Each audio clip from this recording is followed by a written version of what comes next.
important to direct them to you and your campaign if you decide to make a direction, just like we did with Christian Lamar, making sure that you're placed in the right spot. And, you know, that's totally fine. But let's go back to the term MAGA again and MAGA mission in general. You talk about putting a target on something. Okay. When I embarked on this and when we started going down this road, one of the things in my mind was, you know, I had already heard, you know, even let's back up. I titled the space MAGAMission, just titled it. And I had an associate say, I can't be here because that term puts a target on me. And so this word, target, and associated with MAGA or MAGA mission in general, just the word MAGA, it comes up a lot. And when we entered into this, I think everybody on the team, we've had discussions at it at length. We already have a target on us as Americans. We already have a target on us as conservatives. We already have a target on us as soon as we start talking about Make America Great Again. The target on us is something that when you do embark on this, it is something that occurs, but I'm not going to be silenced or be afraid of that. Okay. It's not going to stop. It's not going to derail the MAGA mission just because some people want to have hate in their heart for the term. Yeah. So. Yeah, I just want to make, like I said, I come with the baggage. Like, I'm not worried about you guys. You guys are fine, and I'm not worried about the MAGA thing. I just don't want to, because I have some serious enemies. You know, we got the Elias group and stuff, and I just don't want, I just don't want my enemies attacking you, good people, until you say that it's fine that they do. So I get it. Yeah, no, the unity and strength in numbers is how we defend ourselves, and staying on mission, staying on point, and focusing on what we're doing is how we mitigate the detractors, the distractors, the attackers. And if you notice, we're creating a community that is so strong that it becomes almost an insurmountable. The attack effort almost becomes diluted and diffused when they see such a tight community of Americans coming together. The more we come together, the less of a threat, and the more we stay on mission, the less of a detraction that they can bring to the table. And that's what I offer people that are running, and that's what the community is trying to do. We're trying to coalesce in a strong group of Americans that are focused, and the detractors will see that, and they will come whether I like it or not. And so we're prepared, and that's just part of, again, taking up the mission. Yes, it's Beautiful. It's all part of the job. Beautiful. You and I have not gotten to back channel. I have back channeled with many other people on this mission. And so you and I have not got to back channel yet, but that'll happen. I get it. Look, we're both busy. So there's just, a couple of things I'd like to round up, and that's about it. Thank you. Yeah. Awesome. Yeah. It didn't mean to make it sound like I'm focusing just on you. I'm focusing on the topic in general for everyone that wants to make America great again. Your efforts are your efforts are always being seen, and then there will be people that will come and try to detract from that. Your conservative values, you post something, whatever, it doesn't matter what it is. There's always going to be some troll or some counter operative that's going to jump in and try to argue with you. And the best thing to do is just get your message out there, let them run their distraction tweets, their mean stuff, and just don't even respond, because if you feed it, you're just feeding that algorithm. And guess what? If they're making bad comments on you, guess what they did? All they did was inject your good message into their bad thread. So people don't understand how to use Twitter properly, and even the people that are trying to detract are basically they're not really their mission gets diffused in and of itself through the algorithm just naturally. If you don't feed their message and they're just jumping in on yours, it just reinforces you on Twitter. That's all it does. So have at it, trolls, do whatever you want to do. It doesn't matter to me. All you're doing is bringing more algorithm to me in the long run, and us. Carmen. Yeah, I just want to say really quick. I'm sorry. I just got this message from my son. So he has registered 30 Gen Z conservative voters this week, and from 18 years old to 25. And so I just want to say that is, man, this is what we're talking about, guys. Local level, local level. It starts in your community. It's getting out there and registering those voters and giving them information on early voting. And it's not, we've got to get it out there. People are insecure. Secure them in early voting.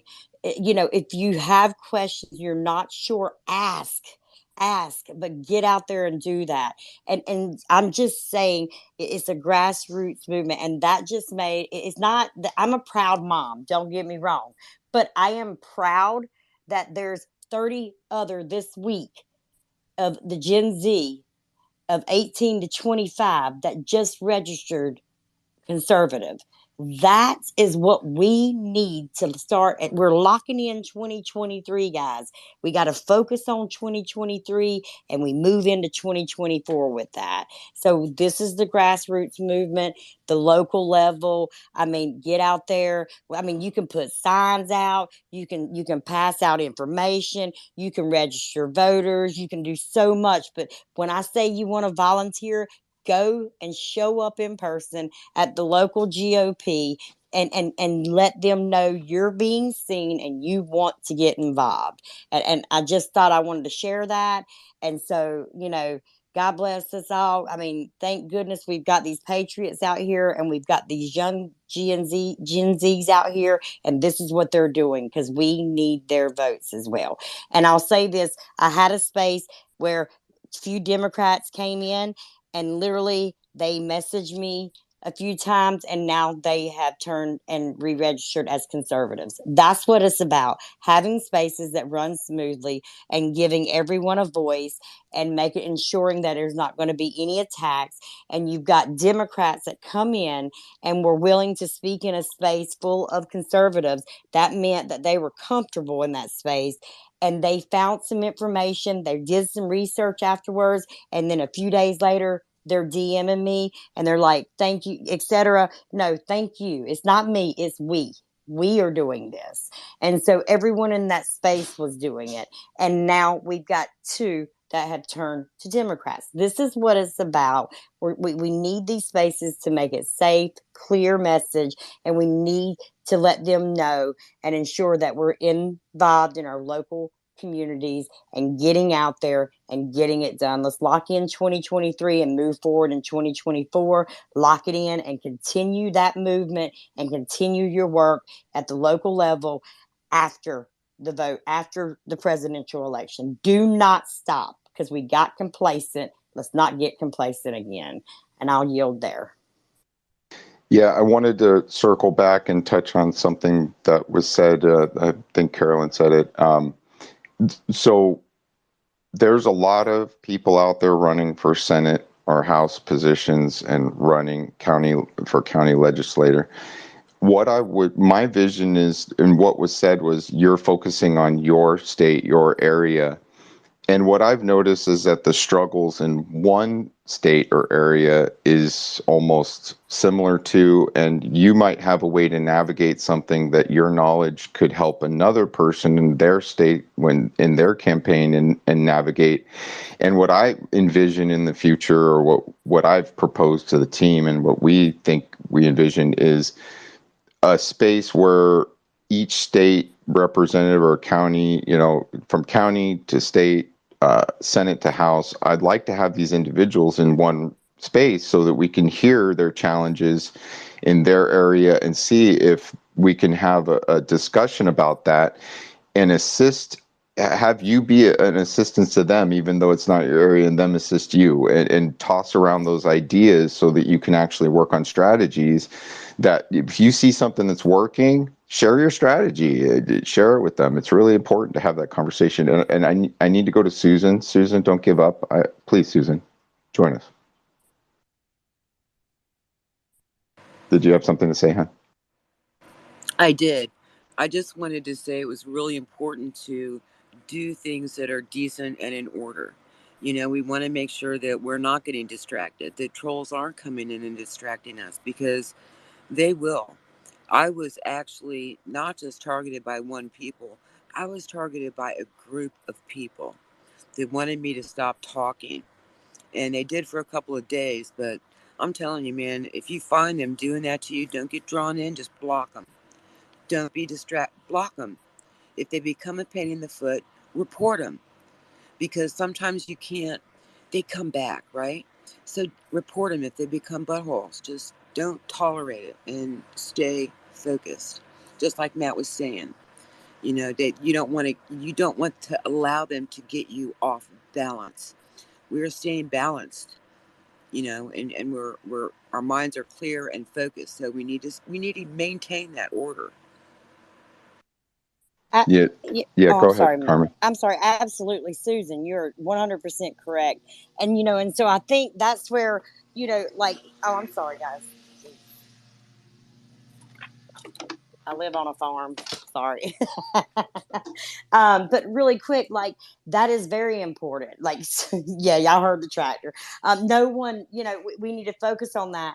Another thing is what I learned along the way by mentors that I look up to is when I can get that base set in my community, I can move to the next community and try to get that base set. And then I'm going to move over and I might come to South Carolina and try to get that base set in a community. I pay attention to a lot of which communities, which areas do I need to go get involved in, and I reach out to some people locally and say, how can I get involved? Let me come down there. I am willing to drive. I'm willing to come do whatever, because we have to save our republic. We have to save the future of America. And so it's not just my community, it is our communities. We are a whole. We are a whole. And I can't say that enough. We have to go and back our other communities and get in there and get involved. And sometimes some people are not able to do that. And that is why there's certain apps set up, as I spoke earlier Vote Action app is set up for, wow, someone's in Wisconsin that Scott was, and I can make phone calls to assist in that. If he goes to Pennsylvania, wherever, I can make phone calls. If I can't get down there, which I can make phone calls, but I'm also over here in this state, in this community that really needs some assistance. And so I think that is very important, that that's part of the grassroots movement. That is the local level movement. And so we get involved in ours, but let's get involved in other communities along the way, other states along the way, because they're just as important as your state. And I'll yield. Yeah, I wanted to touch on something that is very important to all of us, is a protected space so that you can come and be heard and not be attacked and so by those detractors. So what we create is a safe forum. We're really good at monitoring the rooms and the speaker positions. And so that allows you to come here, Susan, and voice what you have to say, and be heard and not be not have that your voice be detracted from. That's what our goals are, and that's what we're doing. And all of our spaces, that's what the goal should be: is to protect the speakers, protect the mission and what we're talking about, and stay on topic. So thank you, Susan, for joining us today. And Caroline. Yeah, I wanted to say I'm already working with some candidates all across the country, especially in the seats that might be the most difficult to that have the biggest use the word rhino, has the biggest chance of just being taken over by rhinos and stuff like that. So I'm already working with a bunch of candidates and, helping them with little things that they could avoid. And they're appreciative. We're working on the phone. We're talking. I have my team here in Pennsylvania, and I'm getting ready to start asking them to come over to and join this MAGA mission, just even if it's just on the Twitter, and take a look at it and see, if it's something that they're interested in it. So, I'm already talking to people, and I thought about this too. I wanted to get with Marlon and some of the guys and girls in the group, and I wanted to have a space with some of these candidates that are very. I mean, they have a good chance. They have a good chance if they could get their message out. They're good people. And, so I'm willing to share all of my experiences, the ups and the downs, to help get them and us where we need to be, So thank you for the mic. Thank you for the time. You're very welcome. Thank you. And please, if you can, just stay in the conversation and hang out with us today and this morning. I hope everybody's warming up and you're having a great Saturday. If you can, again, please retweet the space so that we can get some more people in here. The space will be recorded, though. I tend to record them every single time unless I forget, so that these conversations, which are vitally important, will be saved so that somebody can go back and review if they missed the beginning or came in a little late. And then we're also trying to make sure that the audio files get saved, and we'll be putting those on MAGAMission, hopefully. And so you can always have that to go back to, like a library, to review some of these discussions. Marlon, sir, yes, please. Thanks. I think, what you guys are talking about as far as attracting people, right, Carolyn? Again, they're not signing their life away with us. We just want to promote them, right? Maybe give them a hyperlink. This way, we get some funding through the door through this thing. I mean, that would be the ultimate goal. The better goal is to reach out to our own state legislature. I mean, our county legislatures, our commissioners, and get them on board. Get them on the space. This way, everybody can see it. That's the best part. So, thank you, Carolyn, for bringing that up. Absolutely, Marlon, and that is like very important, because and Matt, I appreciate the recording of the spaces. I have joined several of these spaces, and they have been ran smoothly, and everything in the spaces have been educational. And that is what it's about, and that's what we want to keep it on. And so therefore, when they're recorded, we can actually use that, because some people can't make the space, or they've missed some of the information, and they're able to go back and take notes as they're re-listening to that space. And I think that is very important as well. And so I just appreciate, since with MAGAMission and the spaces that have been ran, very educational, very smooth spaces, and I hope everyone signs up to MAGAMission, as Matt said, in case something does happen and everything crashes on Twitter. We have something where the emails are steadily being sent out through the website. So I think that's very important. Also, I just would like to say, I didn't see Scott, but hello, Scott, and thanks for joining us today. And I'm going to yield there. Thank you. So, as of right now, based on our conversations alone, and for focus, I went and added register to vote button, which it'll be on the home page right next to subscribe, so that way people continue to stay on focus and do the most important thing first: register to vote. Make sure, and we have to have as many people register as we can.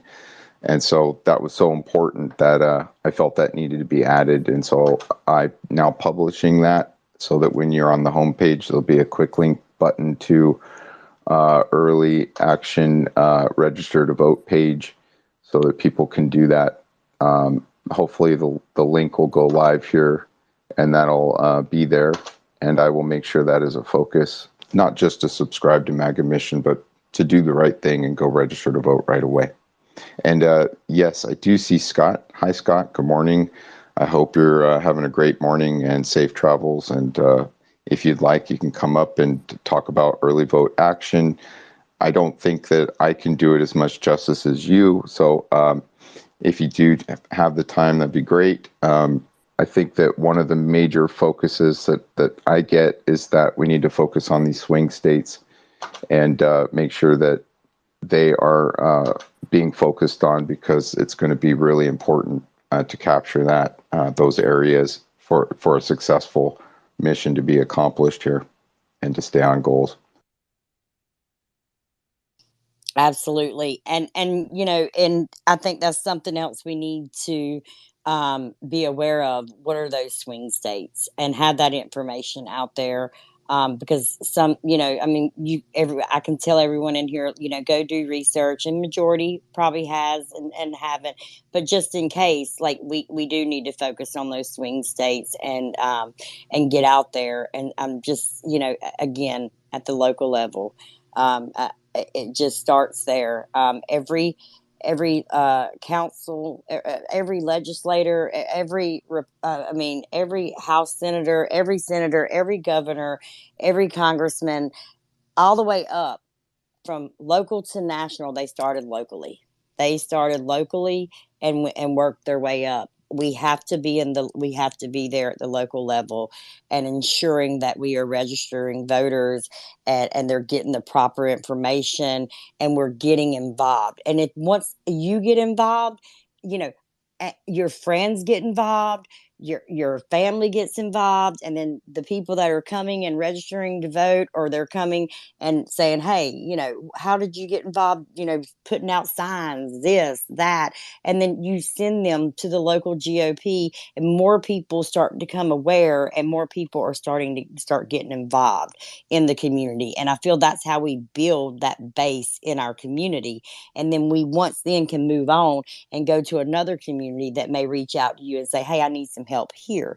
And that's what it's all about: uniting together, coming together, and working as one and a we, and getting this done. It is very important. I'm very passionate about working at the grassroots level, and getting involved with your local GOP.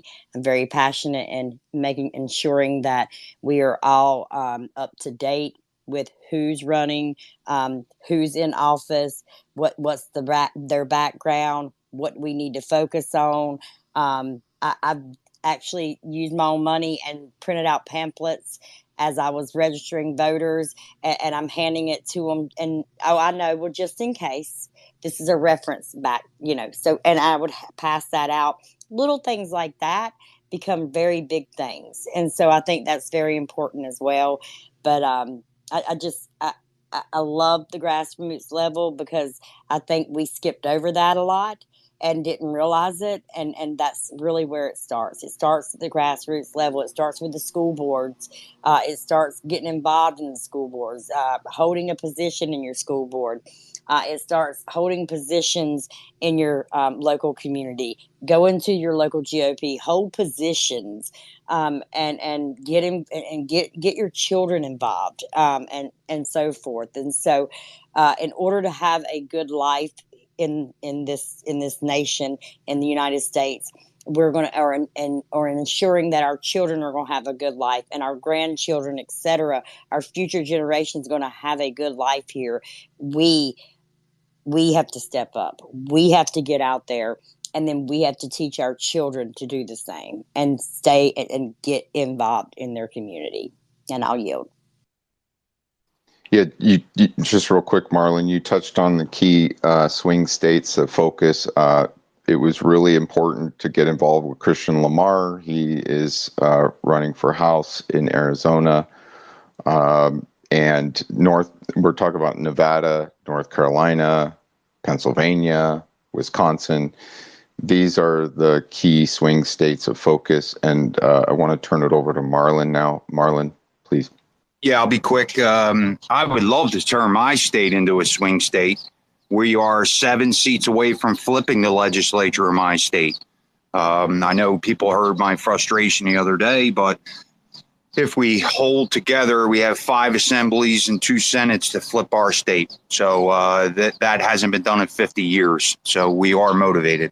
So that's why we're really, really concentrating on, especially my state, New Jersey, to get the right people out there and let the community see.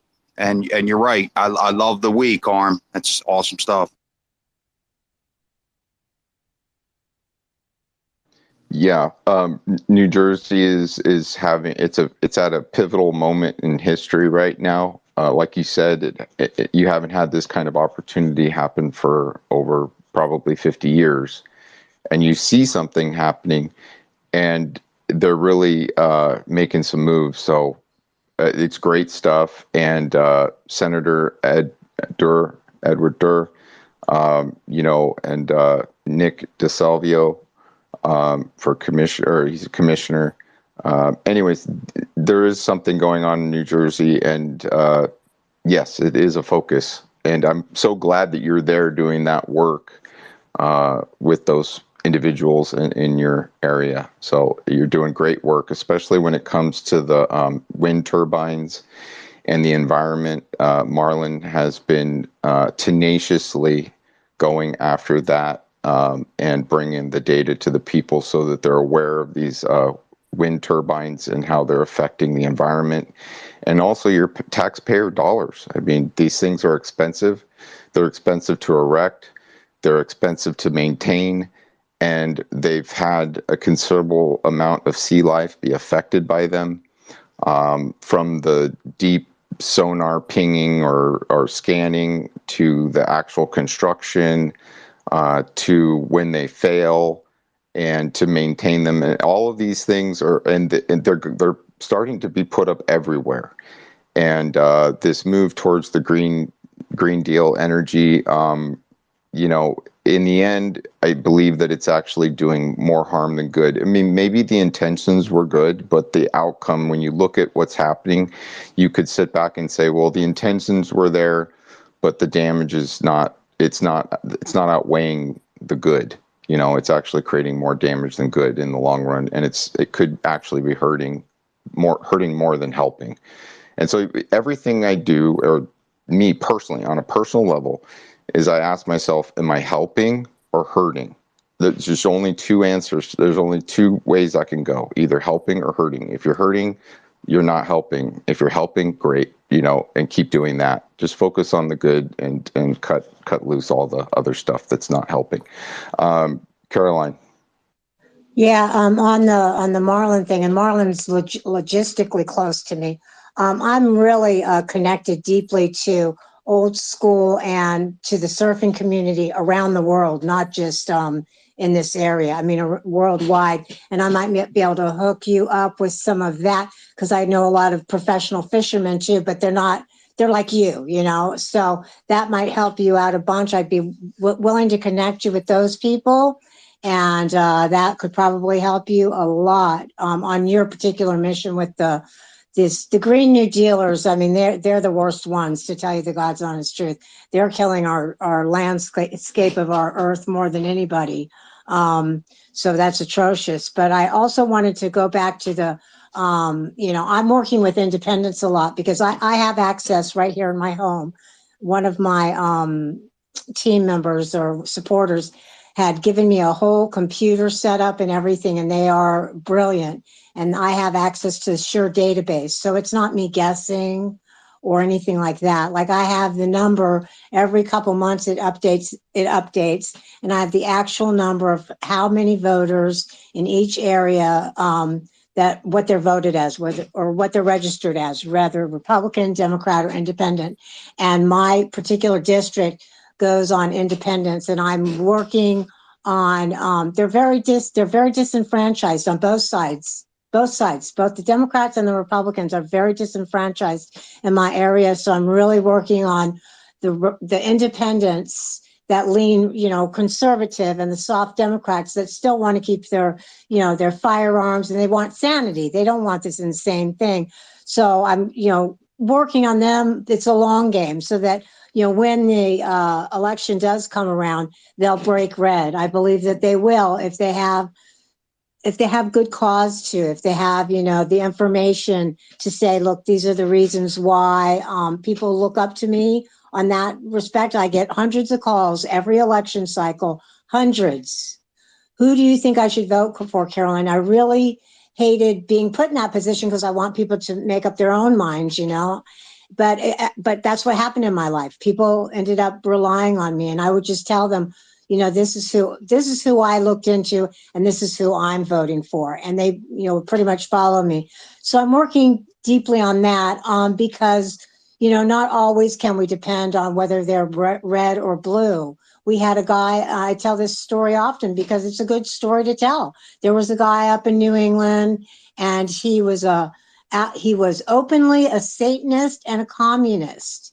And he openly said, I'm going to run as a Republican and watch they'll elect me. This was for a primary seat as a primary position or primary election as a sheriff. And son of a gun, if they didn't vote him in, I mean, he didn't get the general election vote. Sorry, I'm having I have a cold. So, he didn't win the general election, but he did make it through the primary. So people voted for this guy, this open communist Satanist, because he had an R next to his name. So I'm, a big fan of checking in and make sure just because they have an R next to their name, we already see it. People sitting in office right now, just because they have an R next to their name doesn't necessarily mean that they are, going to represent us in the fashion that we expected them to. So, I'm working on the independent voter and things like that.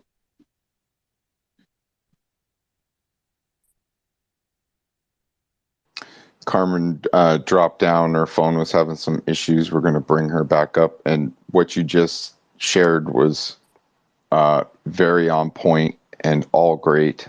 Carmen, are you okay? You got your phone plugged in and stable? I do. I do. I'm sorry, y'all.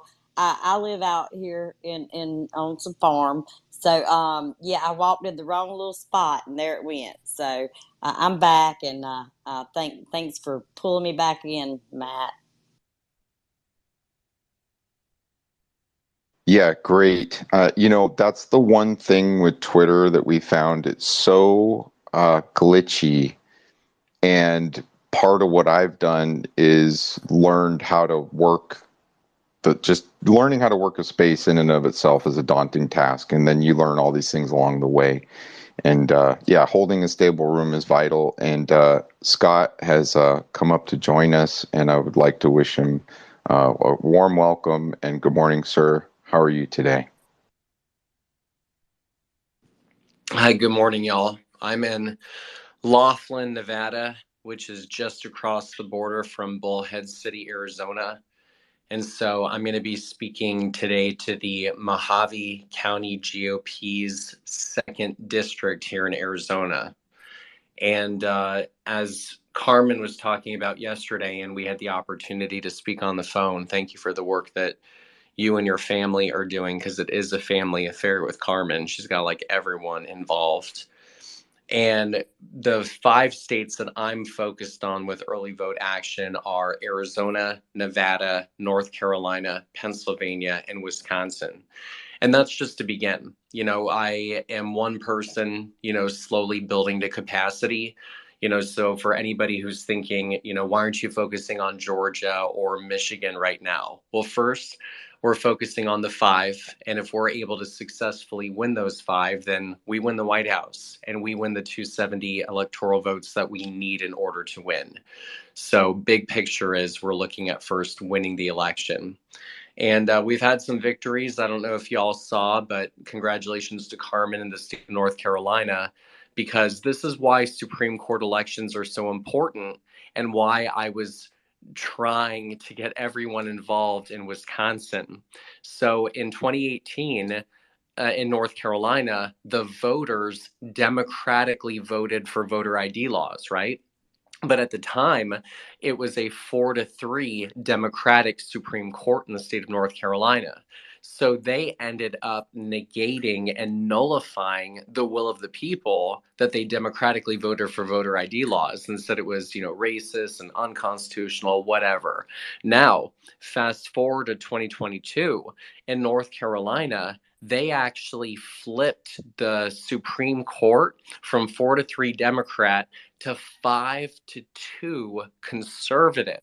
And I don't know if y'all saw, but just recently they relitigated that North Carolina voter ID law, and the newly formed conservative court upheld the democratically voted on North Carolina voter ID laws.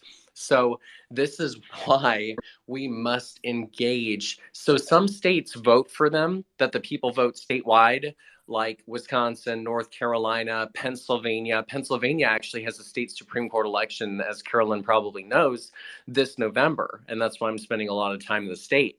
But other states like Arizona, the governor appoints it, right? So that's why people really need to recognize how important the governorships are in those statewide Supreme Court elections, because they can have national implications, like we may see in Wisconsin coming up if they're striking down the voter ID laws, etc.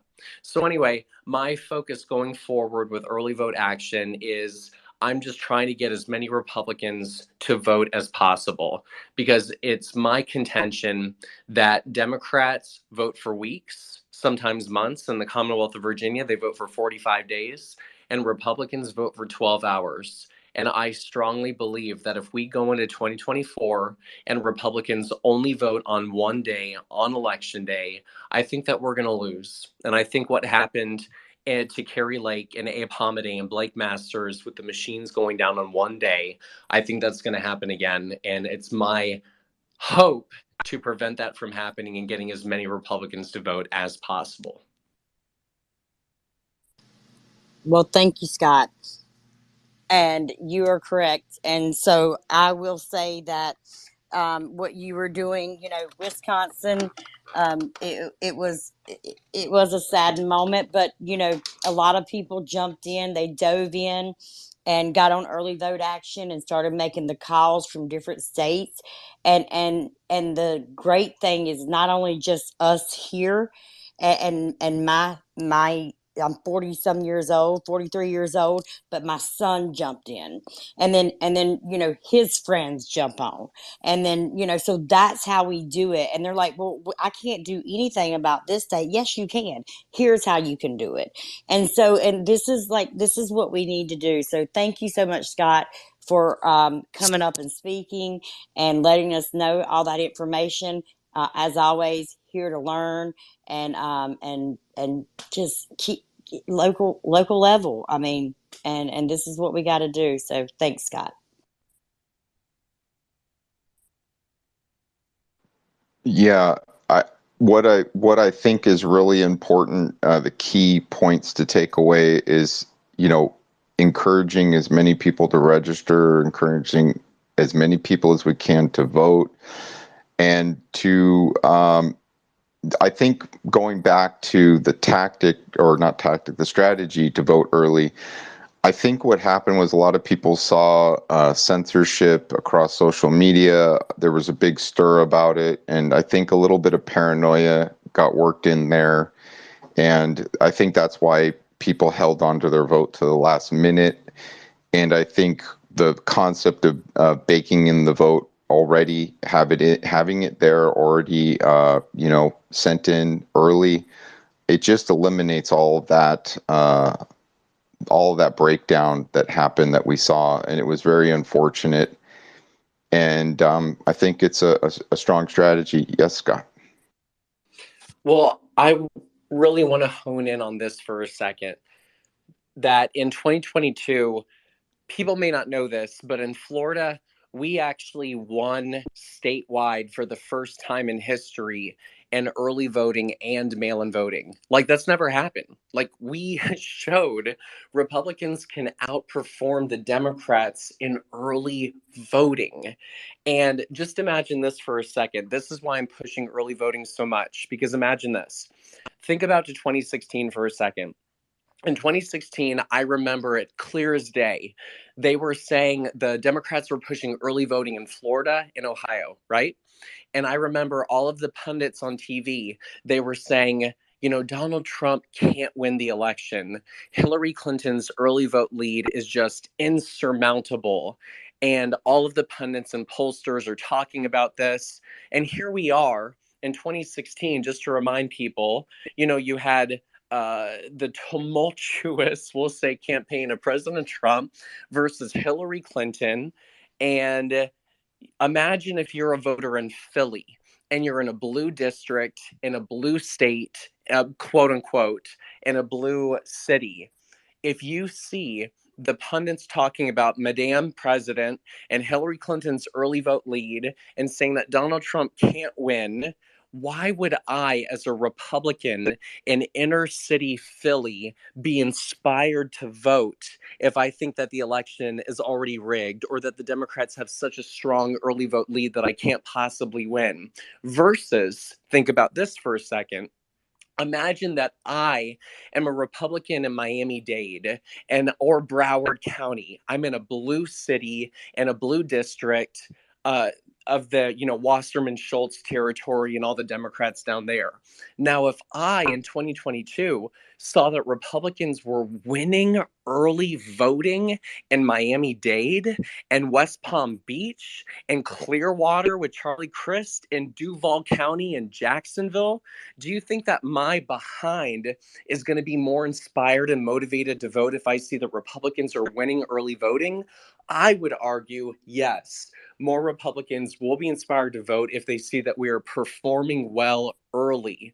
And I think, quite frankly, that needs to be our strategy going into 2024, that we're going to show people we're performing so well in blue areas of the country that it's going to show those people that may be discouraged or unmotivated, and they're going to go, wait a second, we actually have the opportunity to win the election. Agreed, Carmen. I think that what happens is exactly that.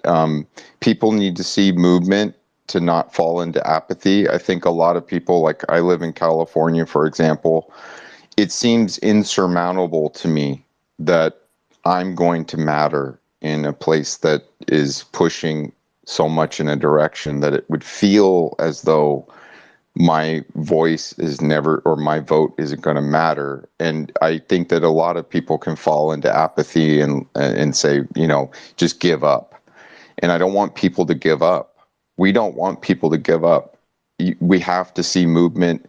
And when you see it, it's not going to happen unless you get in there and do it. So don't fall into apathy and think there's no hope. You must cast your vote. And I think that if we follow this strategy, I think, like Scott just said, we're going to see and we're going to be heard, and it's going to happen, and it's going to be amazing. So that's my vision, Carmen, and then you can direct the room.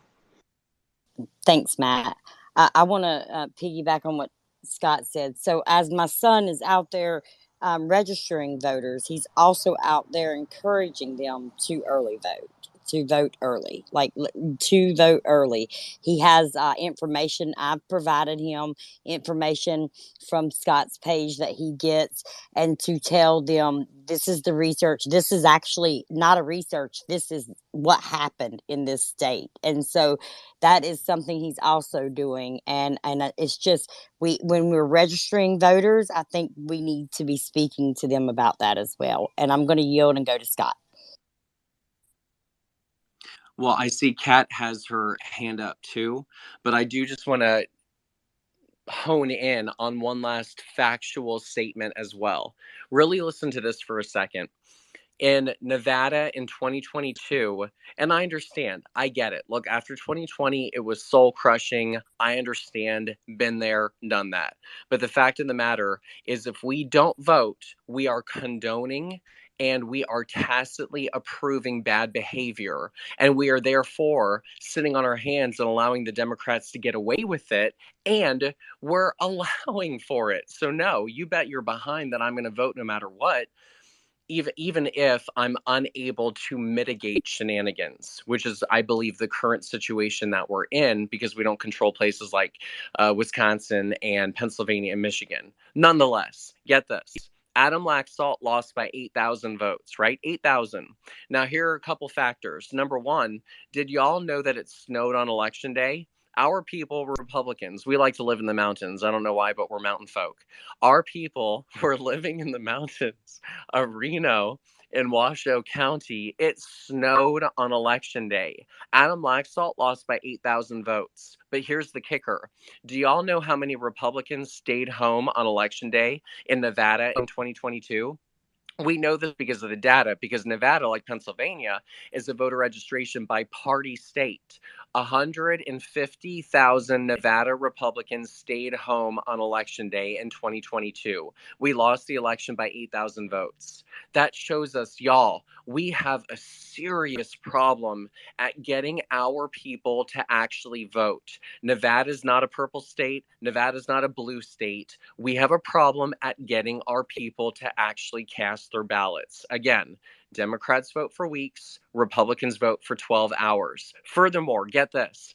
I was just in the state of Oregon, and if y'all turn your attention to the top of the nest, they can, in the state of Oregon, do ballot harvesting. It's legal, and we can set up our own unofficial drop boxes. Now, people don't know this, and the party didn't have an apparatus. I'm not party blaming. I'm just saying they didn't have a structure or procedures. So when I went to the state of Oregon, I taught people how to do it, and now I even spoke to pastors. We're going to have unofficial drop boxes at churches for their congregations and their parishes. This has never been done before in the state of Oregon.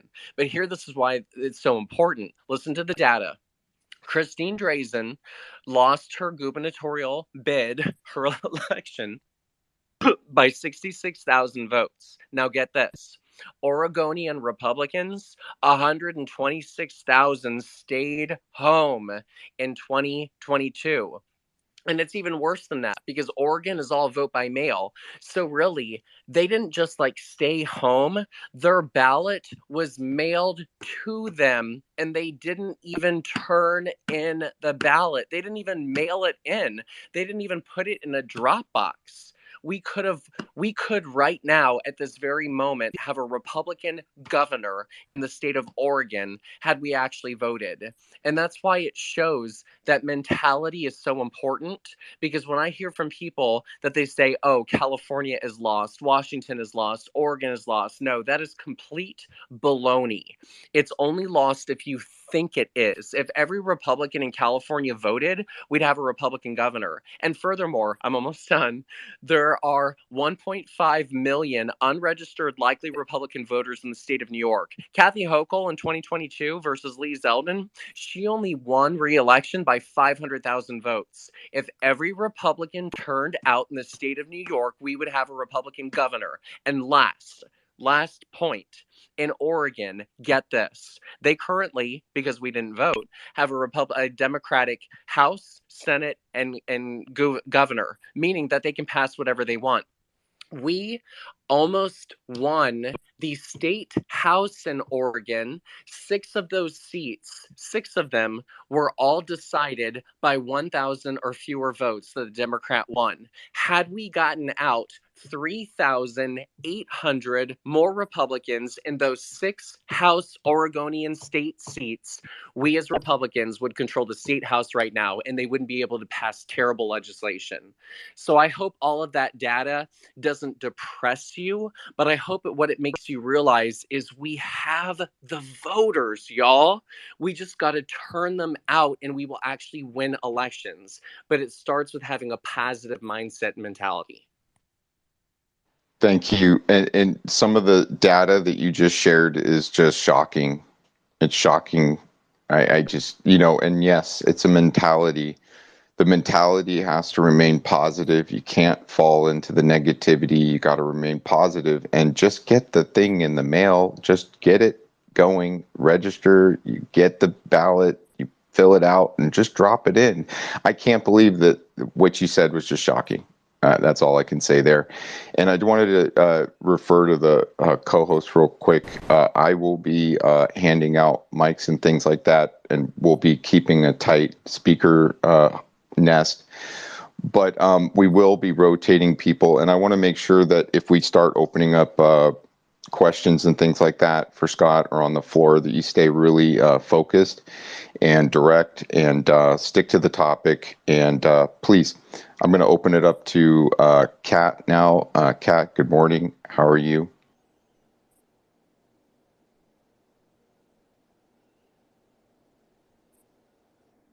Kat, if you're there, you need to unmute your microphone if you are there. Thank you. Yeah, can you hear me? Yes, I can, Kat. Good morning. I'm sorry, I'm driving, and I really appreciate the opportunity to get in here.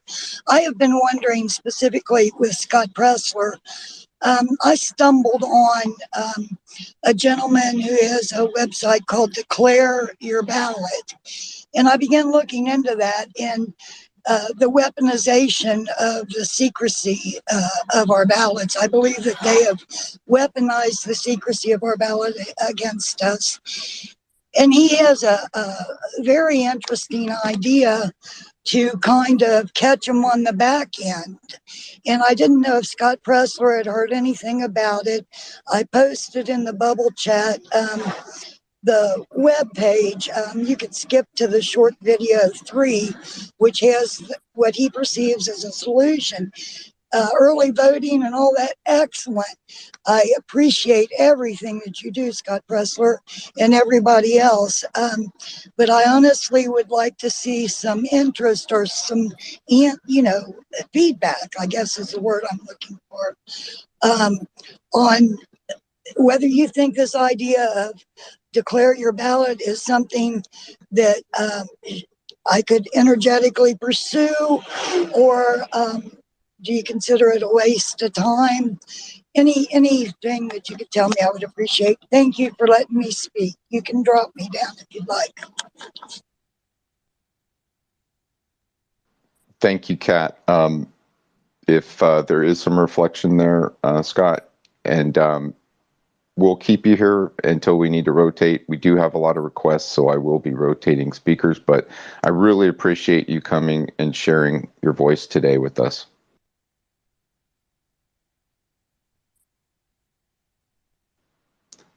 Scott, did you have any comment on that? Would you like me to move on? I'm happy to take a look. I'm ignorant of what that means, Kat, but on its face, on its surface, I think it's a good idea, but the only way that it would work is if everybody bought into the process, right? Because that would mean that everybody would have to declare how they vote for us to have an understanding of the impact of what that means. Whereas only if X amount of people who are a minority declare their ballot, then I'm not sure that that will be so helpful in us determining if there is fraud or if there are shenanigans. In my opinion, for the interim, the most effective and efficient use of our time moving forward needs to be A, registering new Republican voters, especially in states that they have party voter registration, B, getting as many people educated on the value and importance of early voting, and C, getting people to apply for mail-in ballots and or getting them on the permanent mail-in ballot list in their respective states. And then very briefly, just because we have some heavy hitters on the call with us today, I just want to give a shout out, of course, to Tom Slocum, who's in Harris County, Texas. If you're in Harris County, please reach out to Tom. Caroline, of course, is in Southeast Pennsylvania. She's in the 1st District with Brian Fitzpatrick. Casey Gale is in Utah, and he is working his hardest to help defeat the Mitt Romney in 2024, who's up for election.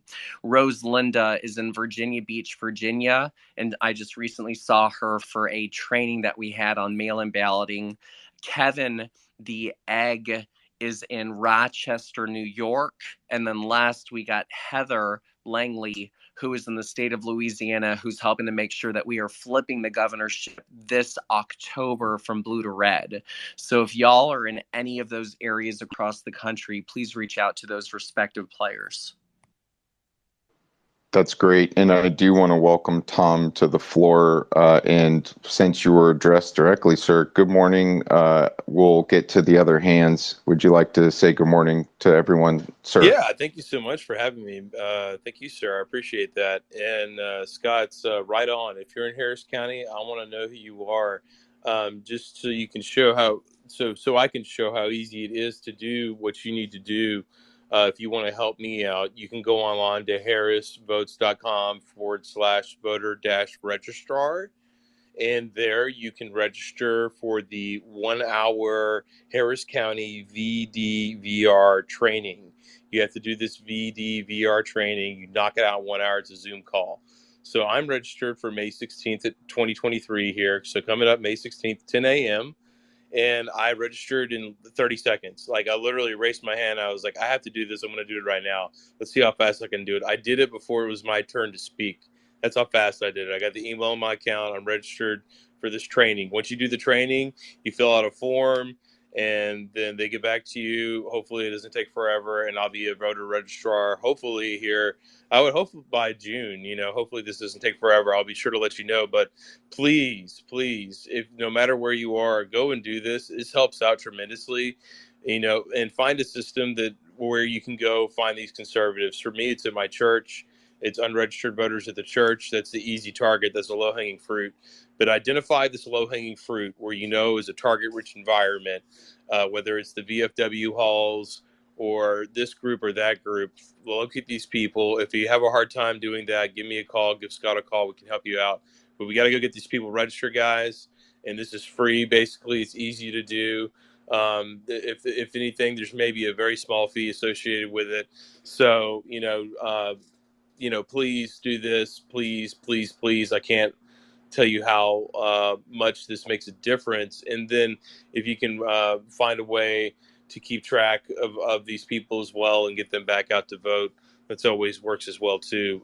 Learn what the rules are, learn what the laws are in your state. Don't break any laws, but do what you can to make the maximum impact. And this is one of the best ways to do it, especially if you're trying to, get a conservative person into office where maybe we have a really bad person there. We need to primary them. If you go register new voters and you tell them, listen, we're registering you because we're primarying this guy, and here's why. And if they understand what you're doing, and they're passionate about it, and you can keep track of these people, it helps in campaigns. And the establishment doesn't really like it. Listen, there's a reason why these establishment people are not friendly with people like me and Scott Presler or other people that go out and really bust ass to try to make a change in registered voters.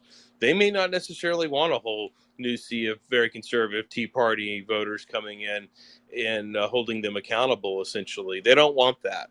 And we have to press hard, and we have to fight for accountability every day. And so, Scott, thank you very much for doing what you're doing. I'm here to support you always, and hopefully as things go forward here, we'll be able to expand an organization built around what Scott's been doing here, and we can meet Scott Presslers and take this thing back away from the people that have run it into the ground successfully, thoroughly run it into the ground over the last 30 years, unfortunately. And we had to build up a new sea of voters, just like Karl Rove did 30 years ago. That was the last time it was really done in mass, an organized strategy with people in the field on the ground, really organized to do one thing and one thing only: register voters, get people registered, get people voting Republican. That never really happened with the Tea Party movement. That was just all organic. Rove had a machine. We have to create a new machine, and we have to create it amongst ourselves, because the RNC is not going to do it. So everybody that wants to join that fight, this is the fight. This is what we got to do right now. This is our time best well spent right now, is registering people to vote.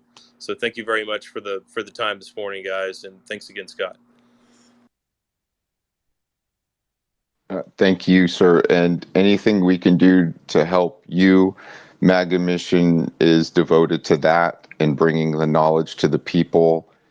creating a community that's strong, and bringing the information and the training to your fingertips so that you can become active and have your own mission be successful. What you're working on, it could be the schools, it could be in politics, it could be a lot of different things. There's lots of different things that people are working on. It could be the environment, it could be about trucking and shipping. We're trying to bring the people to that information. And Tom, thank you so much for joining us today. I really appreciate it. DM me, do whatever it takes. We'll work together, and MAGAMission would love to help you with Just that. if you can, become a voter registrar. If you can figure out how to do it, and then just say, hey, Scott did it, Tom did it. Here's how I did it. And if you can't register 1,000 voters your first year, that's okay. Just start out and do what you can and make the impact you can. And we got to expand our network here, and we'll get it done. But we thank you so much for hosting this morning. We appreciate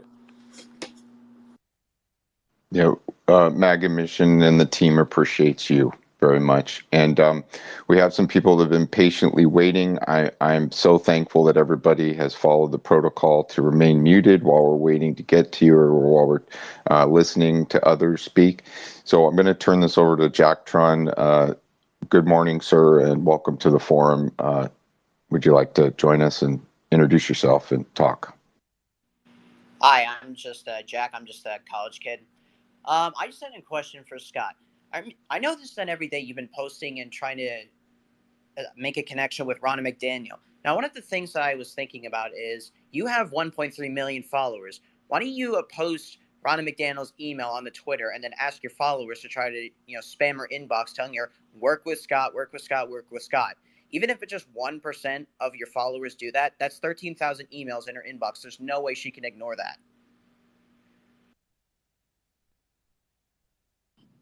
Hi, Jack. Thank you. Well, I appreciate that. And, I'm not going to take that route at this time. I know that people were at the RNC meeting that they just had, I think, a week and a half ago.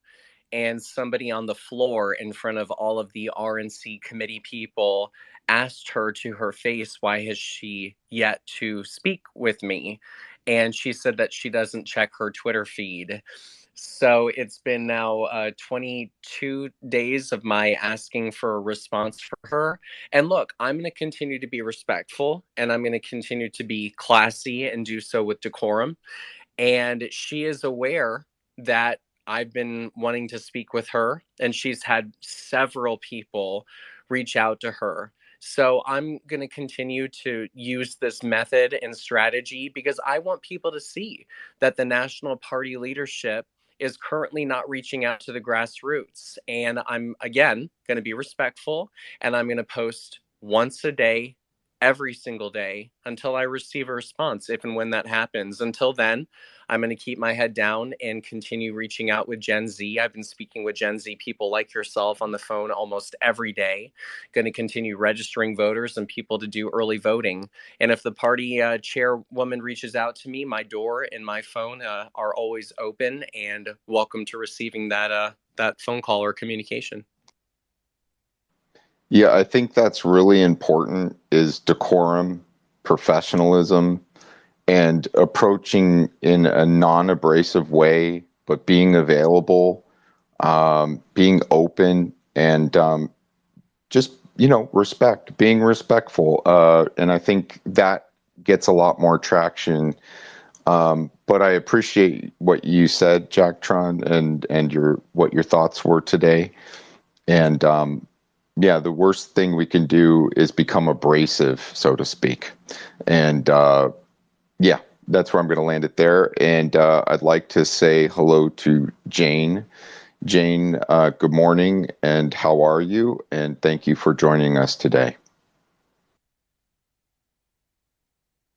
Hi, I'm not sure if that was a cue for me to speak, but I'll kind of roll with it. So, my name is Jane. I'm running for office in 2024. I ran in 22 mainly because I was looking to collect data on our redistricting. I'm a consultant here in Nevada.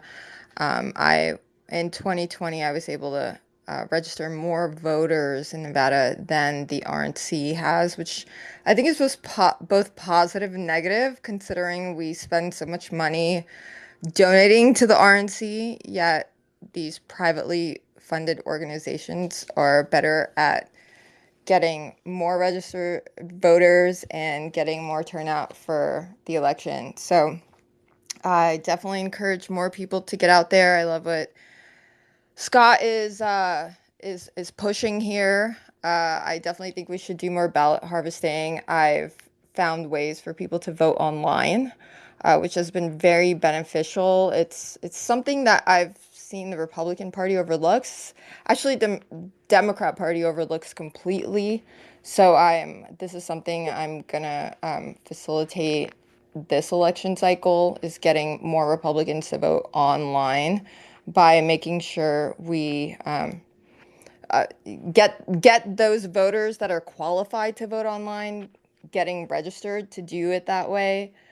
I also think that if there's anybody else in Nevada, I know that you're in Arizona right now, Scott, and I know you're heading to Nevada, but and I know you deal with Joe Weaver, but and Alita Benson, who's under lawsuit right now for slandering and suppressing Republican candidates in Nevada. So I really think, I support everything you're doing. But I guess my angle here is that there are a lot of people working with the RNC that I think are being paid by Rana that are intentionally working against the Republicans winning in this state. It might sound like a conspiracy theory, but I really feel strongly about it. I think that locals are doing a far better job of getting Republicans to come out and vote than the RNC and the GOP. The state party, too, as much as I love Michael McDonald and I know him and we've celebrated together before and all the other consultants in the state, I do worry that we are not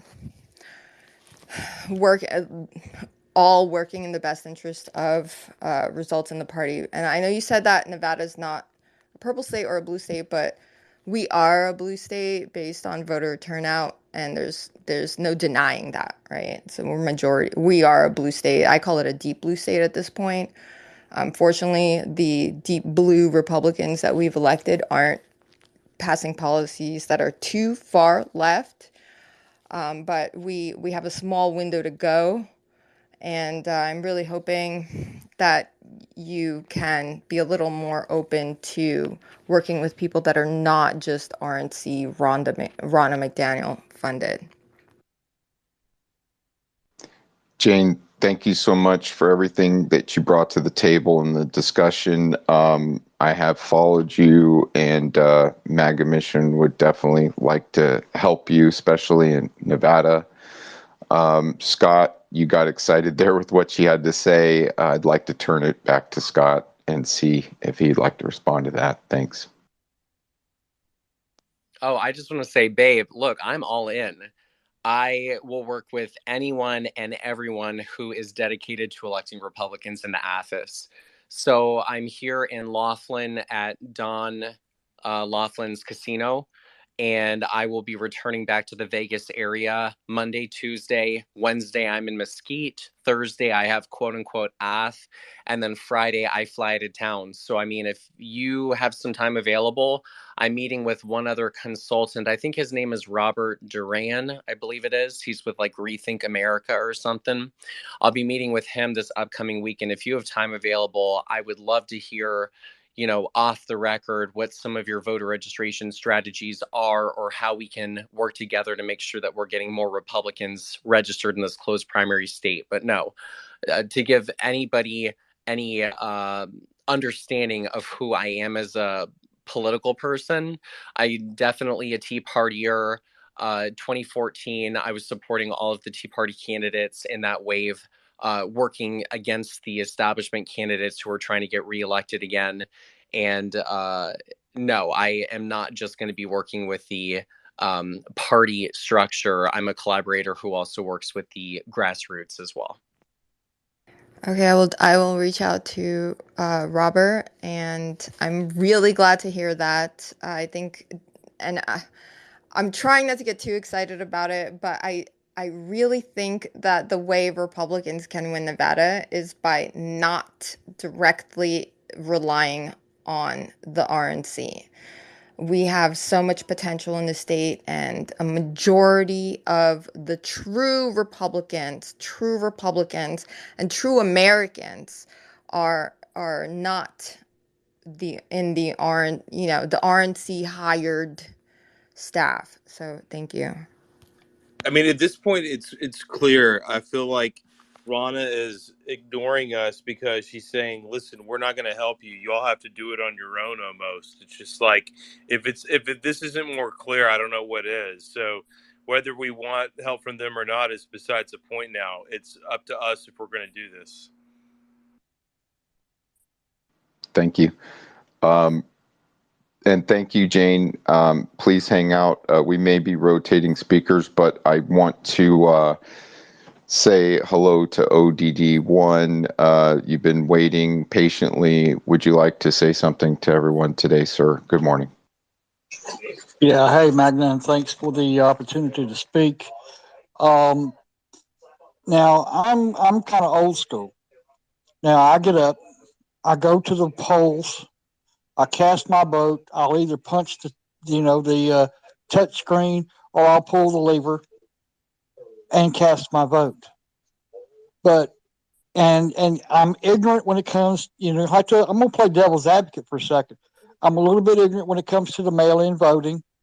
I've never mail-in voted, but the first thing that comes to mind when you say mail-in voting is the massive amount of mail-in votes that was dumped in Georgia, against Trump. And you can't tell me that every one of those votes was cast for Biden. Somebody actually went through and changed the mail-in vote. They had to.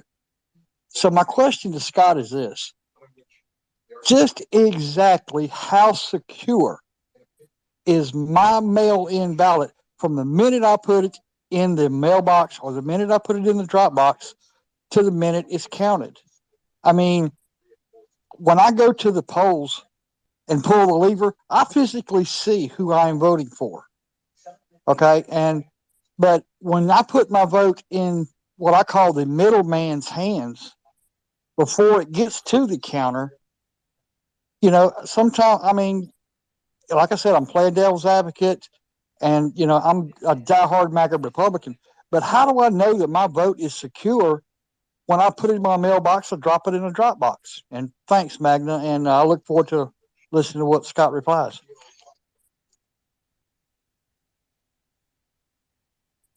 Thank you very much. And Scott, I'm sorry for interrupting. Go ahead. No, thank you. No, I think it's an important question to ask. Now, there are some semantics and I guess diction involved when it comes to mail-in ballot, because that means a whole bunch of different things to a whole bunch of different people. Now, mail-in ballot doesn't necessarily mean you have to mail it in. And what I mean by that is the number one complaint I hear from people is they say, Scott, I don't trust those United States Postal Service workers. And trust me, I understand. I get it. So when I say mail-in ballot, I don't mean that y'all necessarily have to mail it in. What people need to understand is they can turn in their paper mail-in ballot to their elections office. You don't have to put it into a drop box, and you don't have to put it in to a postal service mailbox. You can deliver it in person. And so here are a couple things. The biggest problem that I envision moving forward is, and I don't mean this disrespectfully because that's not my intention, but educating people on these different things. Like, for example, did you know that if you turn in your paper mail-in ballot to your elections office in person on election day in the state of Arizona, that vote is actually counted last? People don't know that.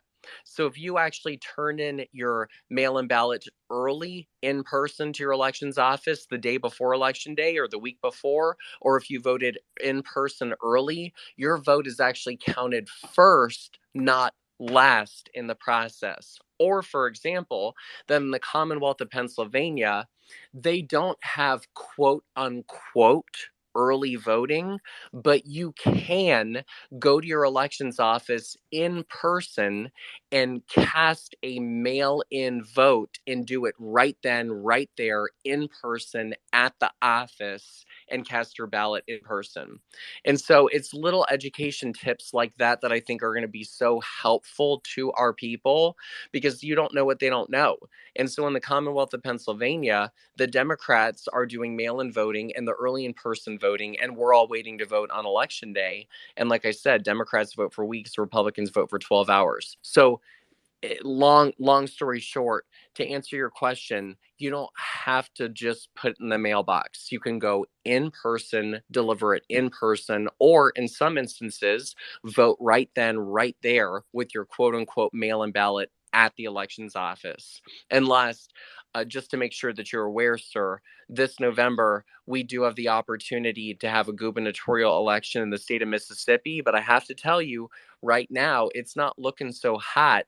And I think that your candidate, I think his name is Tate Reeves, I believe, he's kind of underwater in your state. So we have to work hard to make sure that the Democrats are not able to flip the governorship to Democrat in Mississippi.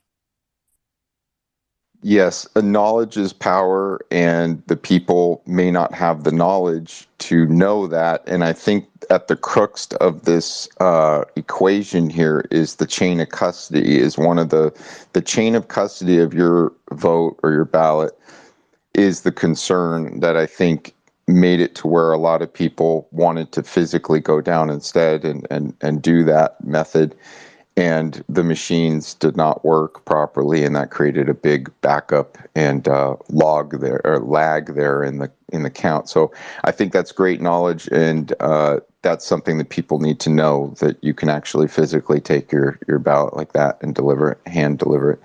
I need to turn to Laura. She's been waiting. Good morning, Laura. Good to see you. Thank you for joining us. Please, you're on the floor. Please. Hello, everybody. Thank you to all the hosts for having me. I just wanted to direct to Scott that I am in Wisconsin. I have a pretty good voice with the conservative. I speak up. There's two things that came to my attention is that I wrote to the Conservative Party for the upcoming May 13th, I believe it is. I'm in Wapaka County, right outside of Oshkosh. And I believe the Conservative Party is May 13th, right outside of Milwaukee. I'm willing to drive there. I reached out how I can help. No one returned my email or responded other than put me on a list. Secondly, in that email, it said that 800,000 blue collar workers did not vote in the election. And I was devastated also with of course, the Supreme Court result. Lastly, and I'm shooting a lot at you, but I think I forgot a couple of points. And the last thing I wanted to bring to your attention is I am a registered voter. I've lived elsewhere, but I have never voted absentee. So not only is it important to vote, it's also to check your vote. All three of my last votes show up as an absentee ballot. I have been in person with my ID. And I questioned the secretary. I believe he's out of Madison. I got some hee-haw out of it. I don't know if you want, whatever you want to call it, some not acceptable answers. And then when I responded again, because I didn't accept it, he reached out and he made a CC to that clerk of court or the town hall. And at this point, they said they can't go back, even though it does prove that I was there and did vote in person. I show up as an absentee. They can't go back and pull it because it's already destroyed. And lastly, if you go through Matt, I'd be more than willing to help anybody in Wisconsin for this cause or me. Thank you. And that's it. And I'll drop down after Scott answers me so you can rotate. Hey, real quick, Laura, did you vote on election day or did you vote early in person in those elections? All three of them were in-person election day. I have never requested an early or absentee ballot ever. I have the emails also, Yeah, Scott, to prove it. Mm-hmm. Yeah, I can't answer that then, because the only thing that I was thinking is if you voted early, then they probably put you down as absentee, quote unquote, because you voted early. So I can't answer that. But here are a couple of Wisconsin things. Number one, I'm happy to connect you with my contact in Waukesha. I know that Southeast, I mean, it's not necessarily Milwaukee, but it's Waukesha. So if you please direct message me your first, last cell phone email, I'll connect you with Alexandra Schweitzer out of the Waukesha area. She's with the Republican Women of Waukesha, and she's phenomenal. Number two, I heard a statistic, something to the effect of 40% of Wisconsin hunters are not registered to vote. And if we go to the website gunshowtrader.com, TRADER, gunshowtrader.com, and it has every gun show for the entire United States of America for all 50 states for all of 2023. It is such a powerful website. And so we need to be at those vendors and at those gun shows getting people either registered to vote or registered as a Republican in states like Pennsylvania, Florida, Nevada, Arizona. And then third, if people are already registered to vote, then we want to recruit them as volunteers to help us. And then last, the Wisconsin State Supreme Court election was very disappointing. However, there are a couple silver linings that people need to understand. Number one, and just give me 1.5 minutes. Number one, in 2019, because we want to have like elections with like elections. So the last spring election that we had on an off year election was in 2019, and that was Hagedorn. 606,000 Republicans elected Hagedorn, whereas only 600,000 Democrats voted in that election. So we won by 6,000 votes, right? So to give you an idea, in the 2023 spring election that we just had in Wisconsin for the state Supreme Court election, over 1 million Democrats voted in that spring election. So they got 400,000 more people to turn out in that election. Now, on the contrary, Republicans got out, I believe, 833,000 voters. So we had a 30% increase. We actually did well with Republicans in a spring election, turning out 220,000 more people than we did 4 years ago in 2019, right? So that actually is a good thing. But the fact of the matter is, look, we were outspent. The Democrats had Hollywood, George Soros, Governor Pritzker, Barack Obama, Hillary Clinton. And who did we have? We only had me, Scott Presler, going to Wisconsin, trying to get everybody to talk about it. So the fact of the matter is we did well. Furthermore, almost done, Dan Conodal barely won his state Senate race, giving us the state Senate supermajority, and that was barely decided, and that was out of Southeast Wisconsin and Waukesha, and I think it was Mequon and Ozaukee. And then last, here's the thing that people really need to understand is part of it, I do believe, was Dobbs and abortion.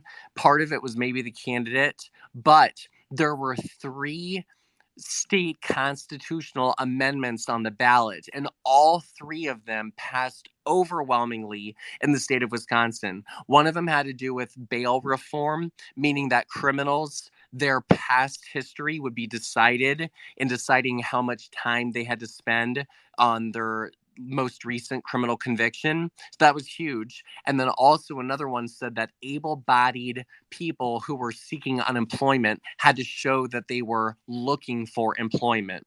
So the point of this conversation is our Republican policies on bail, on making sure that we are having criminal justice and societal reform, and our policies on welfare, all of those passed resoundingly, but it was just the candidate that ultimately lost the election. And so that shows us kind of a blueprint for what we need to focus on in terms of at least policy-wise. So please message me, Laura. Sorry for the long story, but yes, there is still hope in Wisconsin. Thank you, Scott. And I don't want you to feel like you need to rush. You're a legacy speaker up here right now, and I appreciate everybody, that showed up today. Please retweet the space because we're holding this for the people. MAGAMission is a place for you to have your voices heard and find the information that Scott is presenting and the voting strategy that we're discussing today. I really appreciate everybody that has kept their mics muted and raised their hands.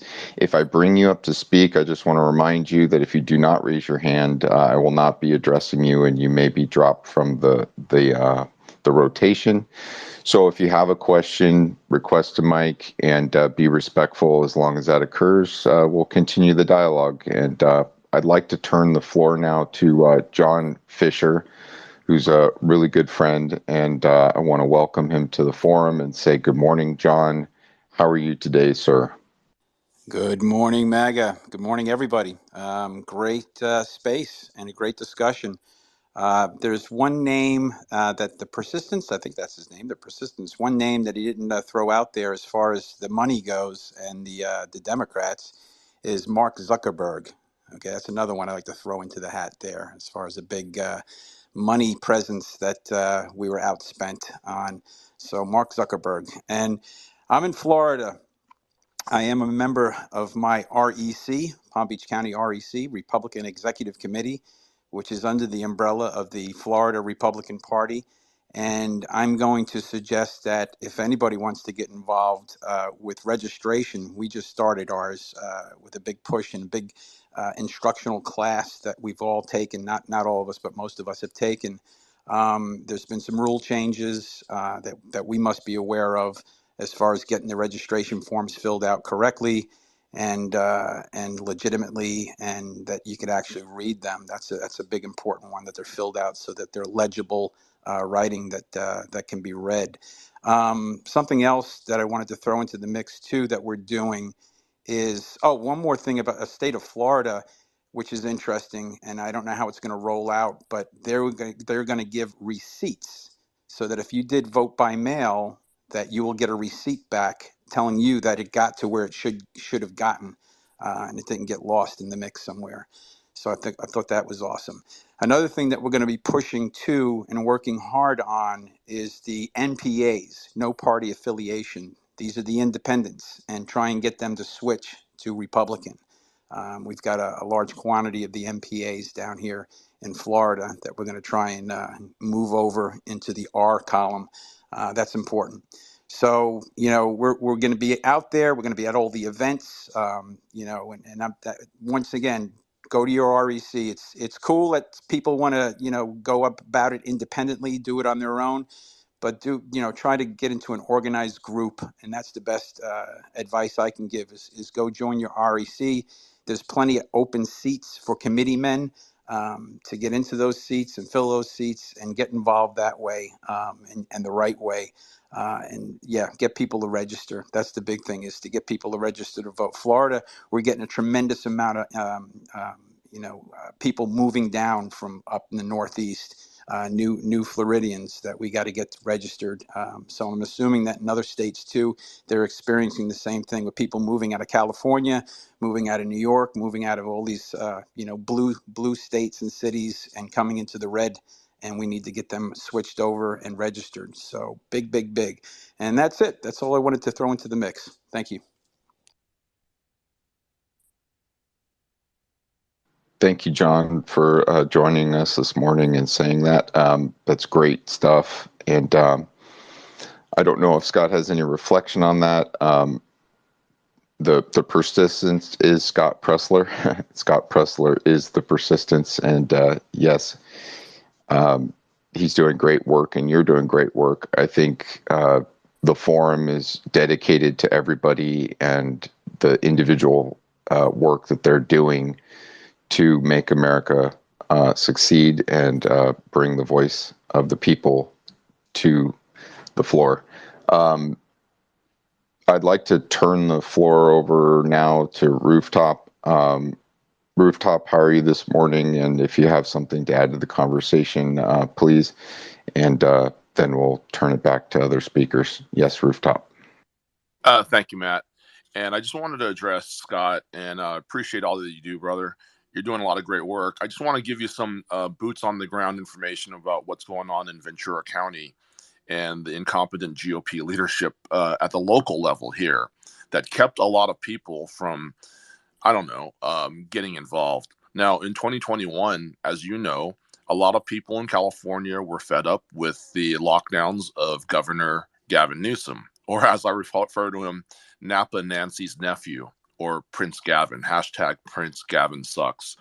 Now, this guy, while we were collecting signatures for him, we were also collecting signatures for the Camarillo recall, the city that I live in, because we have two members on a member city council that voted to defund the police. Basically, we have a communist and another guy with a strong family ties to the city, famous last name, that got flipped. And so we asked the local GOP to get involved. They had our numbers. We have two top tier business operations guys that know how to get results and kick ass on the ground. They didn't even let us get involved, but so we did it ourselves. Yeah, but it was, we could have gotten involved earlier. And we went door to door and door to door. We covered about a quarter to a third of the city. I mean, that's a lot of walking around after work, collecting signatures, talking to people, explaining to them what's going on. And we fell about 1,000 signatures short of getting the special recall election for city council, which doesn't happen a lot. But in the next election, the next year, the next chance to get them out, the communists stayed in there. And the other seat was lost because votes were split, a lot of mismanagement. But we have the America First meeting in Simi Valley to try to fix things in the area, and we got the numbers in.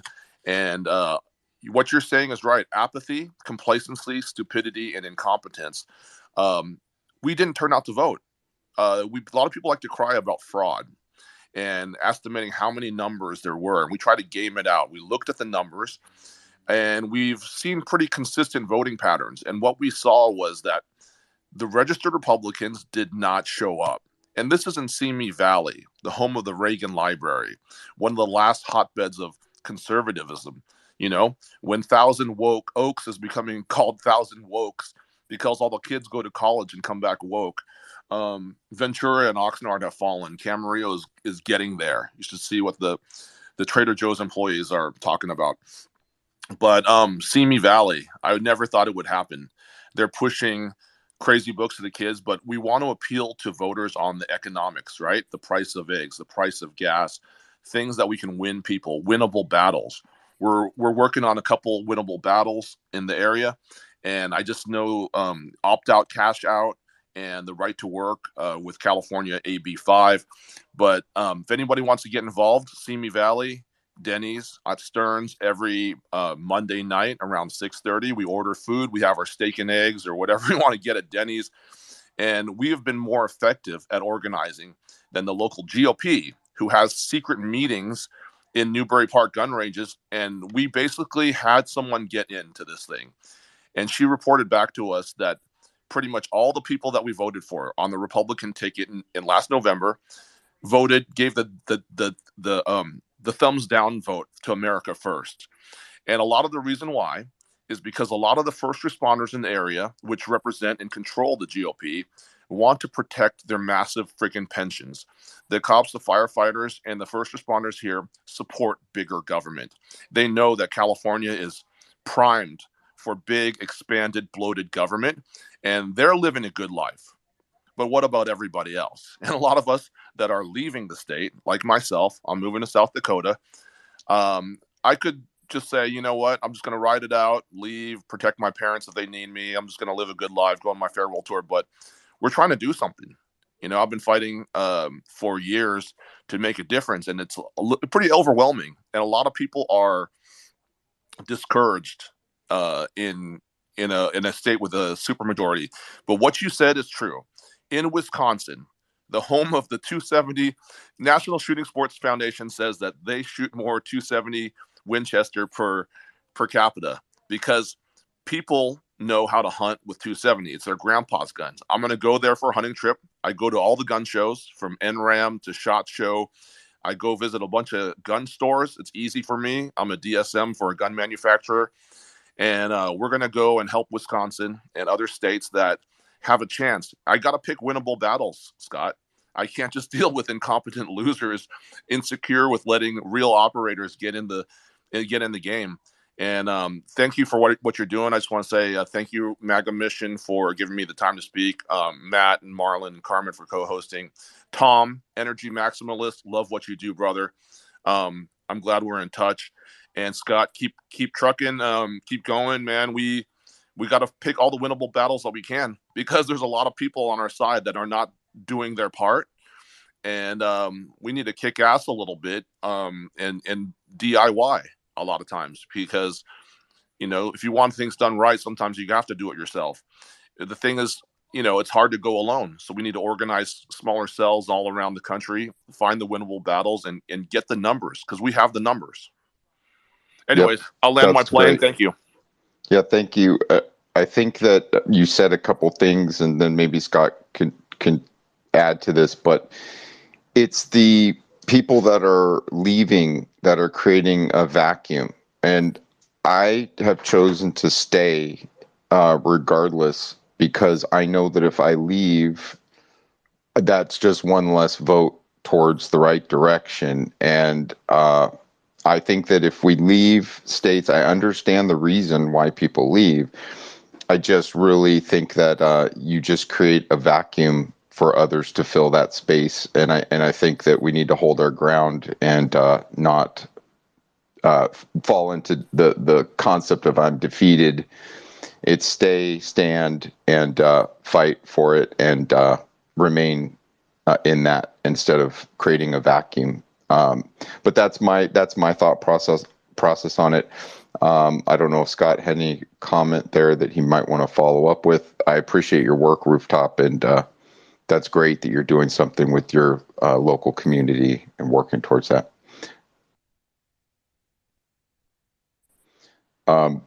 Scott, if you had anything to add. Well, first to John, I messaged you. I've had quite a few people in West Palm Beach reach out to me. So if it's okay, whenever I get volunteers, I would love to send them to you, and you can get them involved with the local REC. So please direct message me your contact information if you feel comfortable. And John hit the nail on the head. Look, Florida, Pennsylvania, Nevada, those are all closed primary states, right?